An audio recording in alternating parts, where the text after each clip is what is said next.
നമ്മുടെ കുടുംബത്തിലെ എല്ലാ കുടുംബാംഗങ്ങൾക്കും തിരുവോണാശംസകൾ.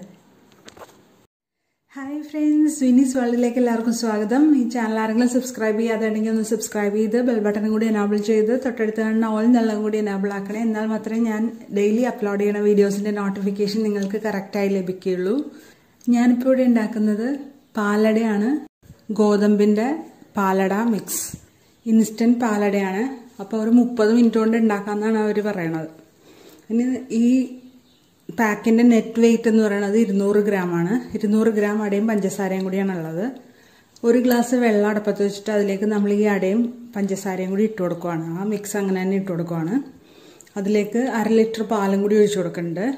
ഇനി ഒരുവിധം ഒന്ന് ആയി വരുമ്പോൾ നമുക്ക് അടുത്ത പാൽ ഒഴിച്ചു കൊടുക്കാം.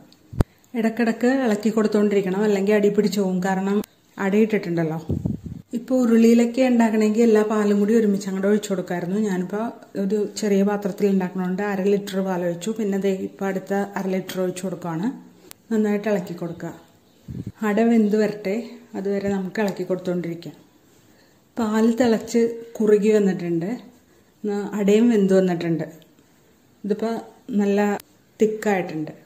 നമ്മൾ ഇനി അടുത്ത പാലും കൂടി ഒഴിച്ചു കൊടുക്കുകയാണ്. എല്ലാ പാലും കൂടി ഒരുമിച്ച് ഒഴിച്ചു കൊടുക്കാത്തത് എന്താണെന്ന് വെച്ചിട്ടുണ്ടെങ്കിൽ ഇതിങ്ങനെ തിളച്ച് തൂവി പോയാലോ എന്ന് വിചാരിച്ചിട്ടാണ്. കുറച്ച് ക്വാണ്ടിറ്റി ഉള്ളല്ലോ എന്ന് വിചാരിച്ചാണ് ഉരുളി എടുക്കാഞ്ഞത്.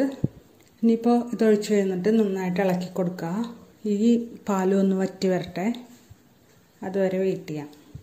അതുവരെ ഇളക്കി കൊടുത്തോണ്ടിരിക്കാം. ഇപ്പോൾ അട നന്നായിട്ട് വെന്ത് വന്നിട്ടുണ്ട്.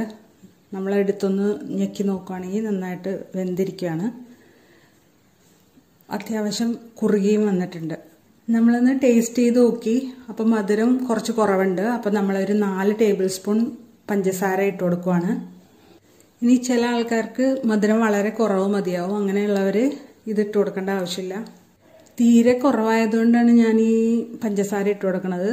പായസം എന്നൊക്കെ പറയുമ്പോൾ ഒരു ഇത്തിരി മധുരം ഉണ്ടാവണമല്ലോ, എന്നാലേ ഈ അടയിലൊക്കെ ഈ മധുരം പിടിക്കുകയുള്ളൂ. എന്നിട്ടും മധുരം പോരാ. അപ്പം ഞാൻ ഒരു 3 ടേബിൾ സ്പൂൺ പഞ്ചസാരയും കൂടി വീണ്ടും ഇട്ട് കൊടുത്ത് നന്നായിട്ട് കുറുക്കിയെടുക്കുകയാണ്. നന്നായിട്ട് ഇളക്കി കൊടുക്കുക. നമ്മൾ ഈ പാലടയിലേക്ക് ഇനി ചേർക്കുന്നത് 1 ടീസ്പൂൺ ബട്ടറാണ്.